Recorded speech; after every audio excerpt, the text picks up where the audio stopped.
Dowry, rowdy ఈ రెండిట్లు పదాల్లో అక్షరాలు కలుస్తూ ఉంటాయి. డౌరీ తీసుకునేవాడిని రౌడీలు ఎట్టు కొట్టించాలంట, నేను కొట్టించాలంతే. ఎంబీబీఎస్ ఎఫ్ఆర్సిఎస్ డాక్టర్ 12 కోట్లు, ఇంజనీర్ 5 కోట్లు, ఎంబీఏ 1.5 కోటి, ఎంసీఏ 2.5 కోట్లు, ఇంటీరియర్ డిజైనర్, ఫ్యాషన్ డిజైనర్, ఈ డిజైనర్ కోర్సులన్నీ 3 నుంచి 5 కోట్ల దాకా. ఏమీ చేత కానీ కేవలం ఆస్తులుండి ఇళ్ళు మాత్రమే రెంట్లకు తిప్పుకునేవాళ్ళు 30 నుంచి 50 లక్షలు. నాకు ఇంట్రెస్ట్ పోయింది. 10th ఫెయిల్ 5 లక్షలు. డైలీ వేజెస్కి పనిచేసే డైలీ వేజెస్ పర్సన్ 1.5 లక్షలు. ఇవి కట్నాల లిస్టులు. ఈ మధ్యనే జరిగిన సర్వే మా టీం చేసిందిలే, కానీ కట్నాల లిస్టులు అయితే ఇట్లా ఏడ్చాయి. ఇక బాగా డెప్త్లోకి వెళ్తే చాలా మన సొసైటీ చాలా సస్యశ్యామలంగా ఉంది, చాలా ప్లెజెంట్గా ఉంది. అసలు ఆడపిల్లలు ఎగిరిపోతున్నారు, వాళ్ళే చూస్ చేసుకుంటున్నారు. ఎటువంటి పరిస్థితుల్లో డౌరీ సిస్టమ్ అనేది చాలా తగ్గిపోయింది. అచ్చు తప్పు. ఇప్పటికీ టేబుల్ కింద నుంచి వీళ్ళు డౌరీలు ఇస్తున్నారు, వాళ్ళు తీసుకుంటున్నారు. గౌరీదేవి అంటే లక్ష్మి ఆడపిల్లని గౌరీదేవితో పోలుస్తారు కదా, ఈ గౌరీ ఇంటికి వెళ్ళాలంటే డౌరీ కంపల్సరీ. అందుకే చెప్పాను నేను, రౌడీలతోటి వీళ్ళందరినీ కొట్టి చేయాలని. అట్టహాసంగా పెళ్ళిళ్ళు చేస్తారండి. అసలు ఫస్ట్ ఇందులో తప్పెవరిదే తెలుసా? డౌరీ అడిగేవాళ్ళది అదొక రకం. ఇంకా పెద్ద ఇంకా సూపర్ హిట్ తప్పెవరిదో తెలుసా? డౌరీ ఇచ్చేవాళ్ళది. ఇది నేను ఒక ఆడపిల్లగా, ఆడపిల్లలు ఉన్న తల్లిదండ్రులు ఉన్నారు కదా, వాళ్ళ సాక్షిగా నేను చెప్తున్నాను. నేను ఒక సగటు ఆడపిల్లనే కదా. అరే ఒకప్పుడు ఇచ్చారని ఎందుకు పోల్చుకుంటారు? ఆ రీసెర్చ్లు కూడా మేము చేసి అడవడం జరిగింది. ఒకప్పుడు ఎలా ఇచ్చారు? అమ్మాయిలు ఇండిపెండెంట్గా ఉండి ఎర్నింగ్ అవి చాలా తక్కువ ఉండేవప్పుడు. బయటికి వెళ్ళి ఉద్యోగాలు చేసుకోవడమో, నెగ్గుకు రావడమో, సంపాదించుకురావడమో, ఇవన్నీ చాలా rarest of the rare cases. అప్పుడు వాళ్ళకి ఆ ఇండిపెండెంట్ ఇది ఉండాలని, మాకంటూ ఇది ఉంది, మా అమ్మ వాళ్ళు ఇది ఇచ్చారు అని చెప్పుకోవాలని పసుపు బొట్టు కింద అయితే ల్యాండ్ అన్నా, లేకపోతే కొంచెం అదేంటి అమౌంట్ అన్నా, వాట్ ఎవర్ ఇట్ ఇస్, పెళ్ళికి నగలు పెట్టడం కానీ అదొక పద్ధతి ఉండేది.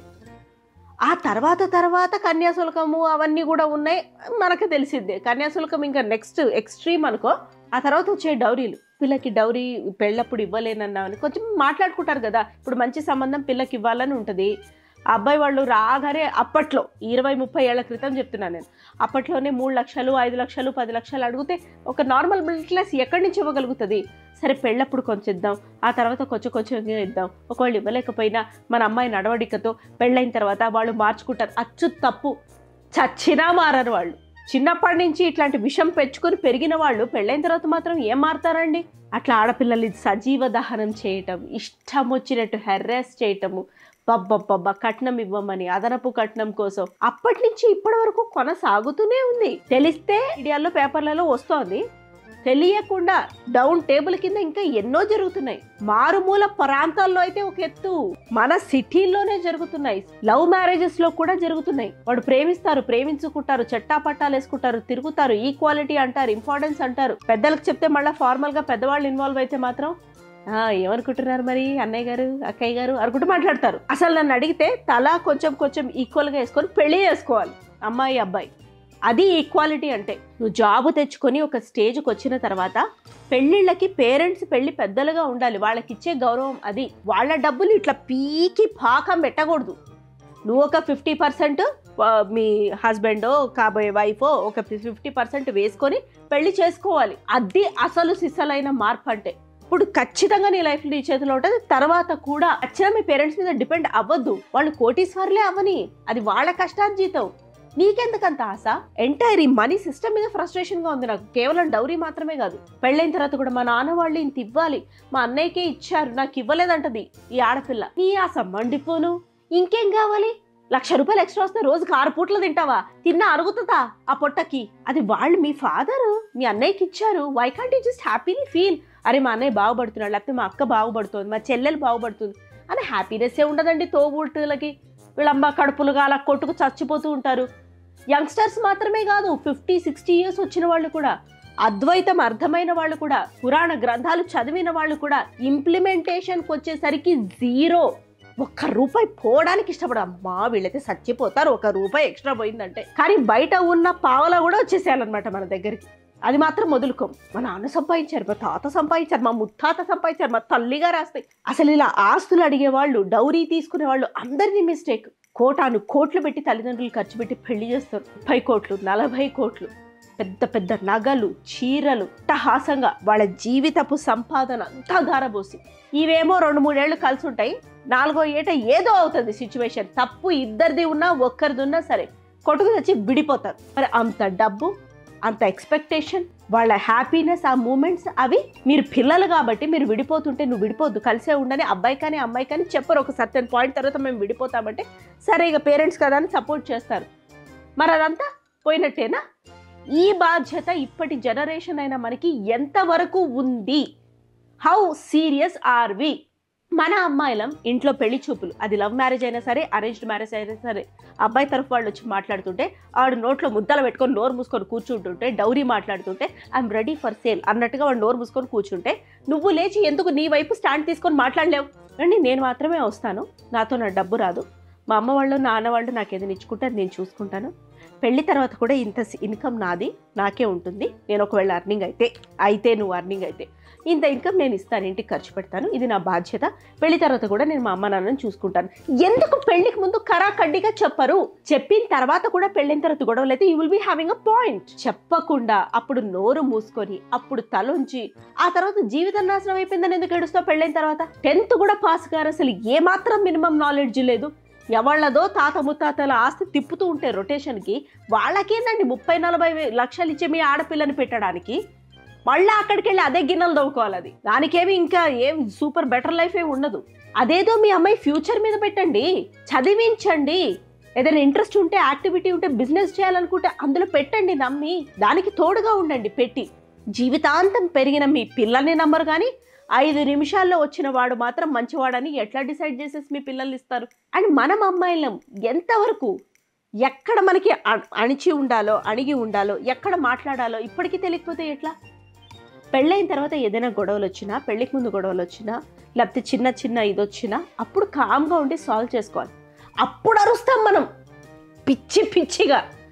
ఎక్కడైతే ఆది దగ్గర అంటే ఫస్టే మనం అరిచో లేకపోతే ఫర్మ్గా మన పాయింట్ చెప్పాలో, కట్నం దగ్గర, లాంఛనాల దగ్గర, అట్టహాసంగా పెళ్ళిళ్ళు చేయడం దగ్గర ఎక్కడైతే మనం బ్రేక్ అయ్యాలో అక్కడ మాట్లాడం, నోరు మూసుకుంటాం అంతే.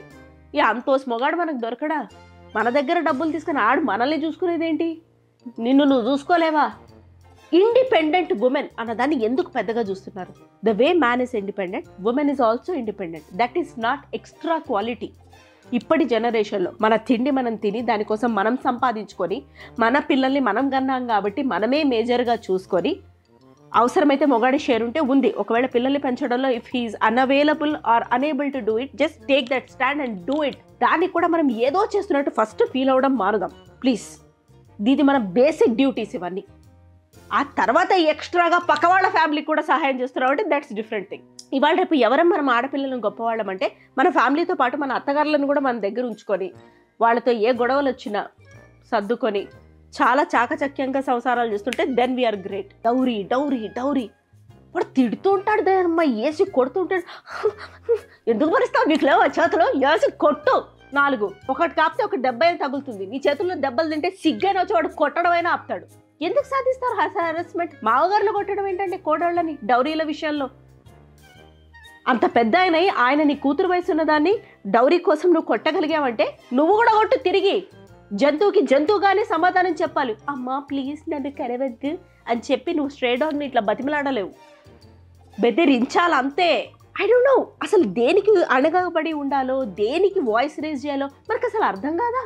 పెళ్లి తర్వాత నా ఇన్కమ్ నువ్వు షేర్ చేసుకో, being a husband or being a wife, whatever it is. అదో పద్ధతి. మనం ఒక ఫ్యామిలీ అవుతాం. పెళ్లికి ముందు నేను నీకు ఎందుకు డబ్బులు ఇచ్చి పెళ్లి చేసుకోవాలి, నాకు ఒక్క సాలిడ్ రీజన్ చెప్పు అని మాట్లాడలేవా? దానికి నువ్వే పిహెచ్డియే చదవాలా? లోక జ్ఞానం లేదా? బేసిక్ ప్రైమరీ ఎడ్యుకేషన్ లేని వాళ్ళకి కూడా ఈ మాటలు వచ్చు, మాట్లాడతాం. మనకు కావాల్సింది కామన్ సెన్స్. పుస్తకాల్లో దొరకదు అది. వరల్డ్ చూస్తే దొరుకుతుంది. నేను ఎందుకు డబ్బులు ఇచ్చి పెళ్లి చేసుకోవాలి? నాకు ఒక్క రీజన్ చెప్పు. నువ్వు నన్ను పోషించలేవు, అందుకు డబ్బులు అడుగుతున్నావు. నేను ఎందుకు ఇచ్చి పెళ్లి చేసుకోవాలి? నన్ను నేనే పోషించుకుంటా కదా. మాట్లాడలేమా ఇలాగా? మ్యాక్సిమం ఏమైతాయండి, సంబంధాలు తప్పిపోతాయి, అంతేనా? మనకంటూ ఇక్కడ రాసిపెట్టి మంచి వాళ్ళు ఉంటే ఖచ్చితంగా వస్తారు. అట్లీస్ట్ ఎవరు రాకపోయినా మన కోసం మనం స్టాండ్ తీసుకున్నామన్న ఆత్మ సంతృప్తి అయినా ఉంటుంది. ఏదో why do you want to just ruin your life like this? ఇకరించైనా మారండి. ఈ డౌరీలు ఇవ్వడాలు, పుచ్చుకోవడాలు, పెళ్లి తర్వాత గొంతెమ్మ కోరికలు కోరడాలు. వాడేమైనా హ్యాండిక్యాప్డా? కారు కొని ఇది కొని అని మామగారిని కోరుకుంటాడు. సంపాదించుకోవట్లేదు, సిగ్గులేదు నీకు? ఒక 10 రూపాయలు అడగడానికి ఎవరికైనా నామోషి వస్తుంది. మామగారిని పట్టుకొని, నీ పెళ్ళాం యొక్క తండ్రిని పట్టుకొని, నాకు అది కొనియండి, పండక్కి ఇది పెట్టలేదు, ఆ డౌరీ లేదు. వాళ్ళు ఇస్తానన్నా నువ్వు వద్దనాలి. అప్పుడే నువ్వు అసలు సిసలైన మగాడివి. తనని మాత్రం ఇవ్వండి చాలు. నాకు నిజంగా ప్రాణవసరం వస్తే నేను మిమ్మల్ని అడుగుతా, ఇప్పుడు వద్దు అని నువ్వు అనగలగాలి. సిమిలర్లీ ఆడపిల్ల కూడా, అమ్మా నాన్న మీరు నన్ను కనిపెంచి చదివించారు, థ్యాంక్ యూ.